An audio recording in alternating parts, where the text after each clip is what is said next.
চোখের সামনে ছাইভস্ম হয়ে গেল একটি ঝুটের গোডাউন। শেষ রাত থেকে শুরু করে দুপুর পর্যন্ত টানা জ্বলতে থাকে ঝুট।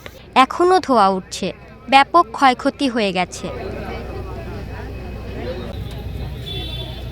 গাজীপুরের কোনাবাড়ির দেওয়ালিয়াবাড়ি এলাকার বাড়ির ছাপড়া মসজিদের পাশে ইয়াসিন এন্টারপ্রাইজ নামের ঝুট গোডাউন এটি। ফায়ার সার্ভিস আসতে আসতে আগুন ছড়িয়ে পড়ে পুরো গোডাউনে। শেষ পর্যন্ত 5টি ইউনিট এসে আগুন নিয়ন্ত্রণে আনে। তবে পানি সংকটের জন্য আগুন নিয়ন্ত্রণ আনতে দেরি হয়।